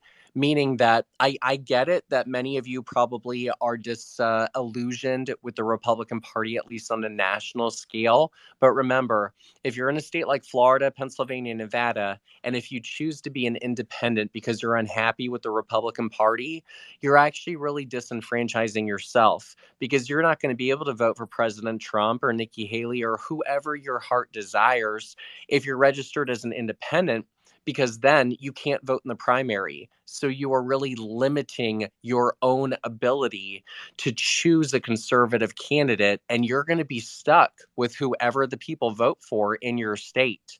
So please register as a Republican, even if you're unhappy with the party. And John has it right. We need to get as many of those non-party affiliated voters to register as a Republican, because ultimately that's going to give us more data to win. And then with Rooftop, I appreciate that you are using your energy to be the most effective and efficient as possible. I will say Mike Garcia, he's been doing it right. And I think he's out of Simi Valley, right? Because I did an event up in Simi, and he originally only won his election by like 200 votes, I think it was, in like 2020. Oh, no, it was in the special election. And then he started doing ballot harvesting, and he had a great message. And I think that he won his last election with a lot more room to grow. And so Mike Garcia, Young Kim, Michelle Steele, Duarte, they have proven in the state of California that we can use an all of the above approach to early voting and ballot harvesting and win elections. And last, the only thing that I'll say is, y'all, please stop moving to Florida. Florida is full. Move to Michigan, move to New Hampshire, move to Pennsylvania. If you actually want to make sure that we're saving our country, y'all can't all move to Idaho and South Dakota and Florida. Move to the states that matter so we can actually win 2024. That's great. And Thank you so much for saying that. Yeah, a lot of people are just moving to Florida, and yeah, that's a great point. That's not going to be the answer. It's not just not. John, you were addressed. The floor is yours. Thanks, Maga. Yeah, Scott, you hit it right on the nail. And just your last point, I'm running for county commissioner. I just threw my hat in the ring, just filed my paperwork. And one of the issues that we have here touches on what Rooftop said, and I want to address that in another way. But we have a $6.5 billion budget here in Palm Beach County, which is through the roof, and it's going to get higher. So that's something I'll address another way. But yeah, as far as the people that are moving down here, we just had our county commission vote on a very hot button topic. GL Homes is building a 1,000-acre compound of new homes, and that area was designated agricultural reserve, not to be built on. So that was a hot button topic. But you know, the flip side of that coin is there are so many people moving down here. There's no inventory. There's no real estate. There's no homes. So you got that this influx of people that are coming down here, and you know you gotta have a house to put them in. You gotta have a condo to put them in. You know, so I'm with you on that. Yeah, don't come here. Go somewhere else. So there's that. And as far as the budget goes, Rooftop touched on something before, and I'm going to counter that. And it's not arguing or debating. I love Rooftop. He and I get in some great conversations in other spaces. But as far as the cops and the firemen and the pensions go, I have a nice pension, and I worked 27 years, worked my ass off for that pension. And the pensions are the main crux reason. They've done studies that's why people want to become a cop or want to become a firefighter, because they know that they have that pension to look forward to at the end of it all, aside from placing their lives on the line. And I want to say that I definitely know the cops, you know, with the defund the police stuff and the beating that they've been taking, there are less and less people wanting to become police officers.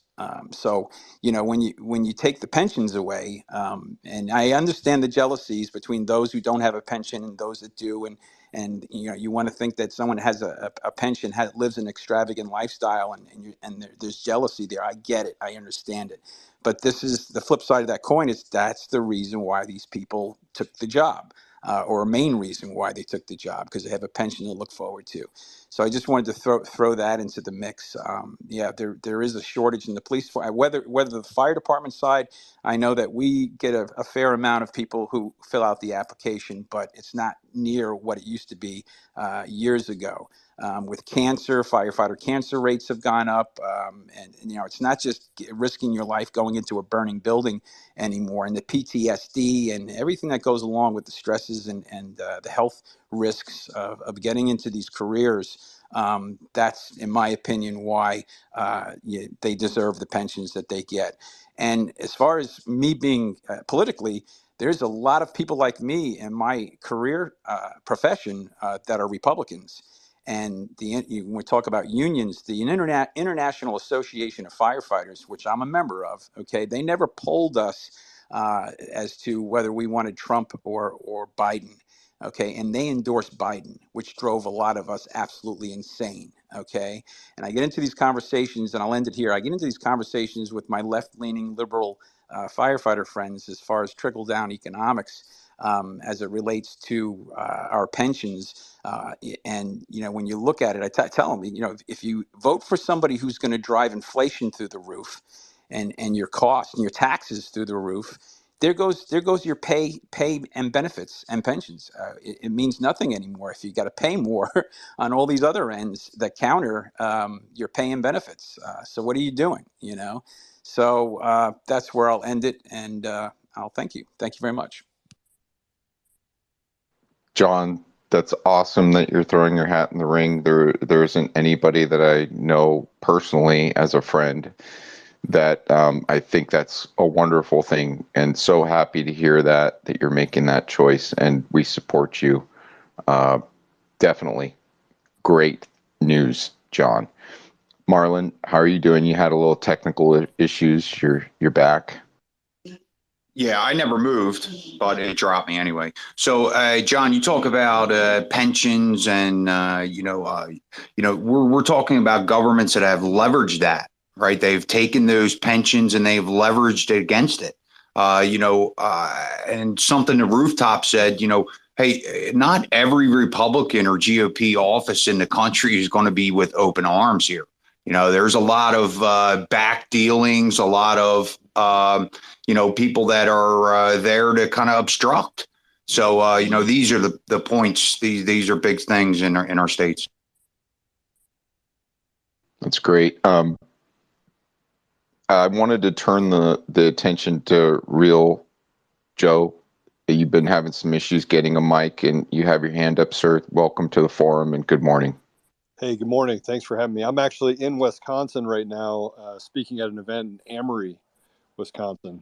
Just came from Iron Mountain, where we had an event talking about election fraud and what's happening in the machines themselves. So first off, I want to say, hey, Scott, you're doing some great work. I've followed you for quite some time, and the things that you've done to bring people collectively together has been nothing short of amazing. So thank you. With that said, we are not talking about a singular strategy that the Democrats have created in order to steal elections.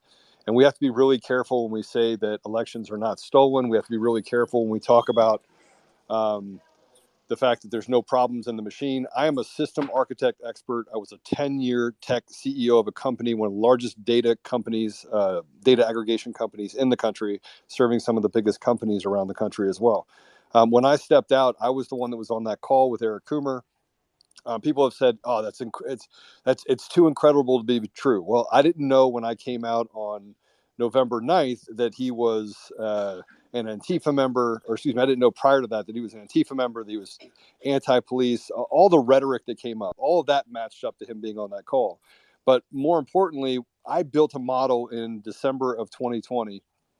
Went to Washington on January 4th, presented that to on the 6th, I presented that to the counsel for Pompeo, and he wasn't surprised. I was in a skiff at the State Department, and he wasn't surprised. They acted as if they knew, right? And so, and just to put like a bow on understanding the system architecture of Dominion Voting Systems, ES&S, Smartmatic, and what they were able to do in 2020, that was they have been stealing elections for a long time.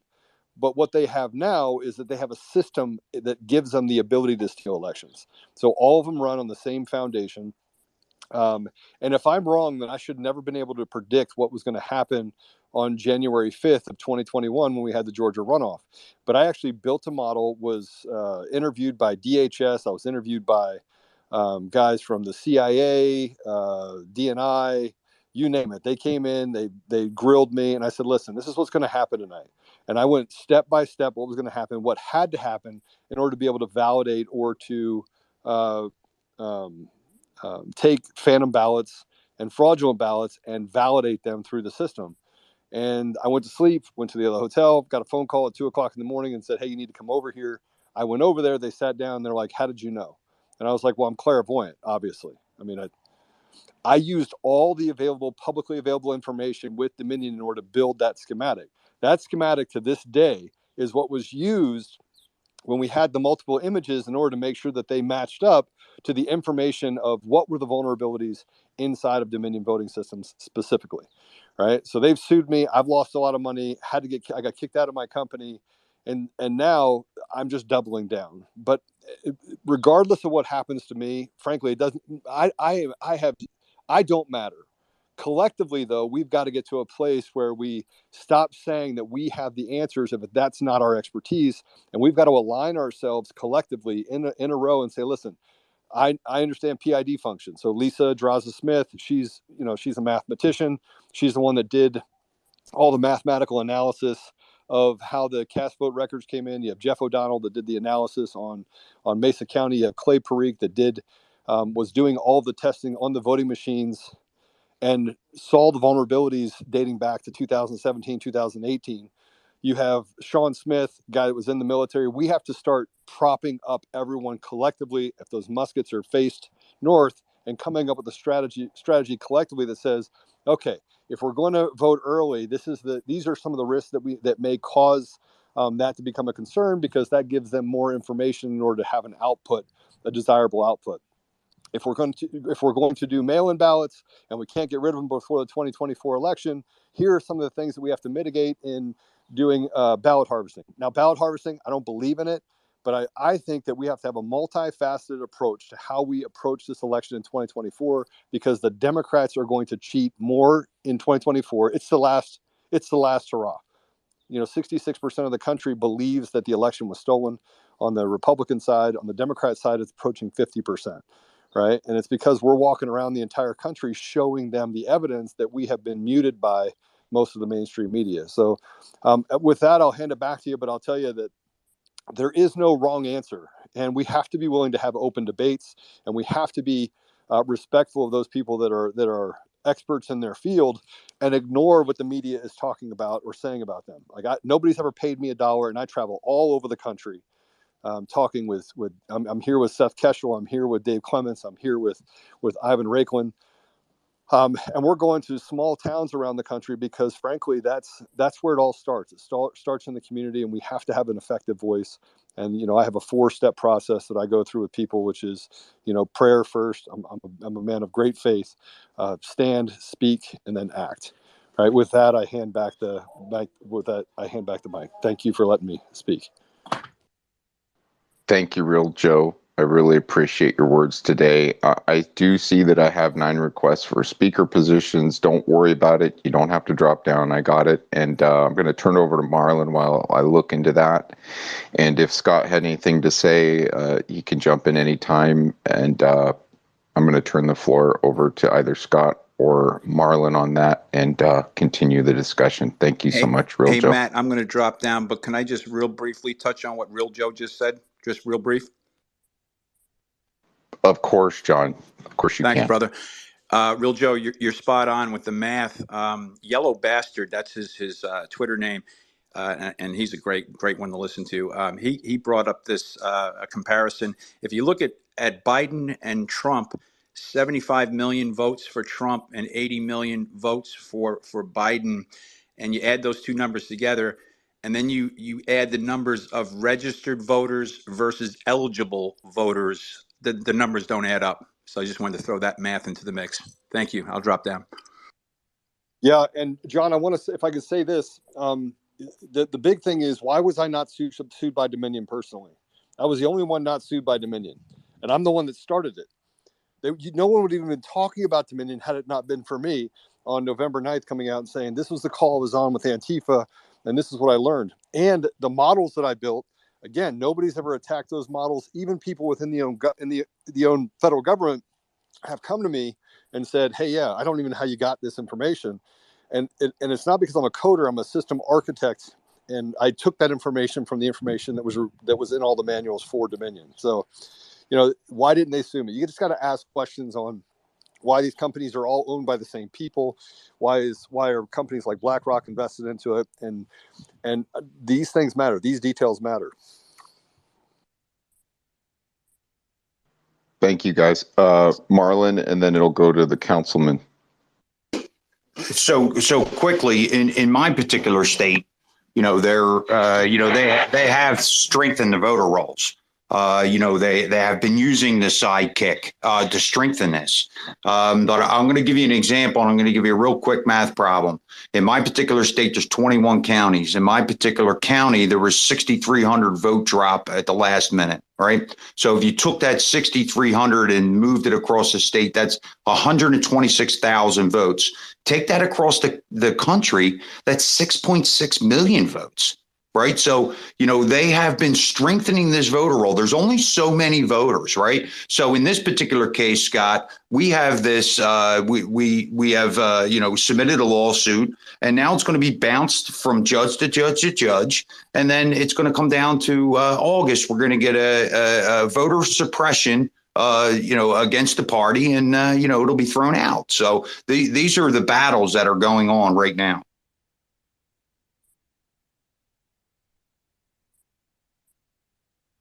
Thank you, Marlon. I think we're going to go to the councilman. And welcome to the forum, sir. Good morning. Good afternoon now. How are you doing? And please. Thanks for having me. I'm sitting here scribbling notes, waiting this long to chat. Get a lot to talk about, but I'll be as quick as possible. So I'm from Minnesota. I won an election in 22 in a 65% blue district. And, I just wanted to say that with all the people on this call, it really starts with us getting involved in whatever capacities we can. There's a lot of people out there that are going out and speaking, and it's really great to hear all the activity that's going on.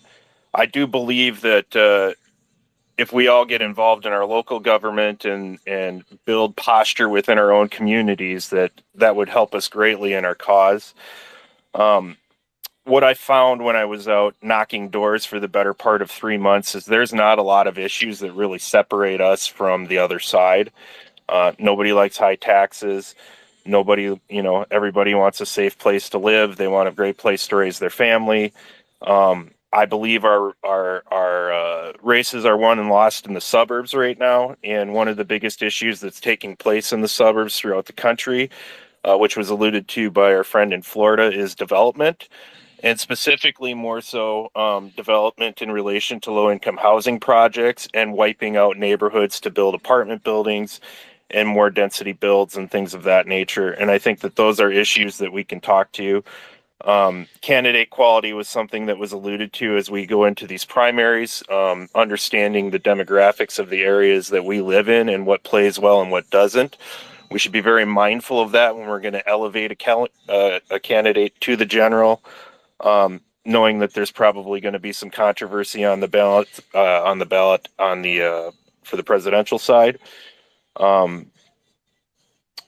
Certainly, one of the things that I've noticed, at least in this state, is that the Republicans' ground game is absolutely abysmal. We need to be involved. We need to be out knocking doors. And we need to be getting the message out there. To Scott's point, in Wisconsin, we have a winning message. It's just a matter of getting it to the people. And lastly, if I just want to say to everybody that's listening, if you don't think that you can do this and you can get involved and you can run and you can get elected, I'm a high school dropout. I'm a drug addict. I'm sober a little over 5 years. I nearly died of an overdose. When I came to Minneapolis, I had a Rubbermaid with 2 pillows and a pair of sweatpants, no driver's license, no nothing, and I lived off $70 a month. So you can get yourself to a place where you can do this thing, and it just really takes good communication and being willing to put yourself out there and listen to people and carry that forward. Arguably, I'd say that at this point in my venture into this, I'm probably the most popular council member that we have in my town, although I'm not winning too many issues because I'm on with 4 other liberals that just keep voting shit that I don't like. But our community sees what I'm doing, and I'm very optimistic that we could flip the tide in 24. Thanks for having me, and I appreciate it. And Scott, I just want to say that I really appreciate all the work you do and how much you're out there, man. It's we need more guys like you.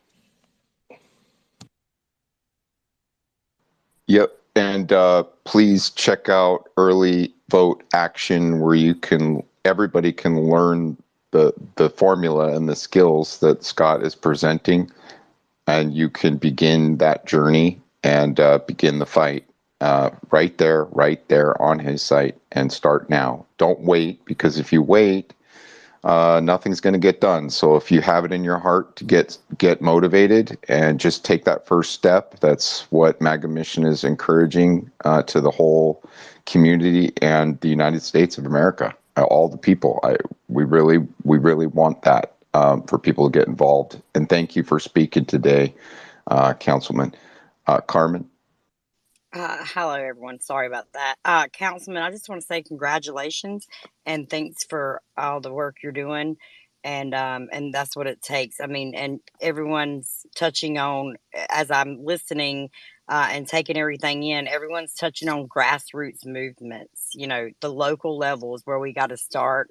and get involved in your local level in your community, and that's where the change is going to start. So I just wanted to touch base on that. I love hearing this, and again, thanks everyone that's come up and spoke again, and also, I mean, thank you so much. I'm just very humbled right now to hear all of this information, and grateful to hear so many that are involved and already involved, and some that are trying to get involved and looking for some assistance. So, I mean, God bless everyone, and thanks for that. And I'll yield. Thank you, Carmen. Michelle has been jumping up and down, and now we have her up and stable. Michelle, good morning to you. Good afternoon. Good afternoon. Thank you. First of all, thanks for having me. And I want to, on a personal note, I want to thank Scott for calling my niece, Jordan Brace. You made her afternoon, her week, everything. That was incredible. She was very happy to hear from you. What I have a problem with in my state, New Mexico, is apathy within the entire state. It's hard to get anybody politically motivated here. And that was why we lost the gubernatorial election, was because the northeast part of our state, the Republicans thought that we had it in the bag and they didn't show up. And that was really hard, because we really tried, and we could have had it. And so now we are completely under the Dems, as usual, in New Mexico, which we're being held down again. Very frustrating. So what I'd like to know is, I'm disabled. I'm permanently disabled. I'm capable of, standing, walking, and all of that. But I have a hard time walking and doing, door to door kind of things. So, but I'm better, talking to people one on one.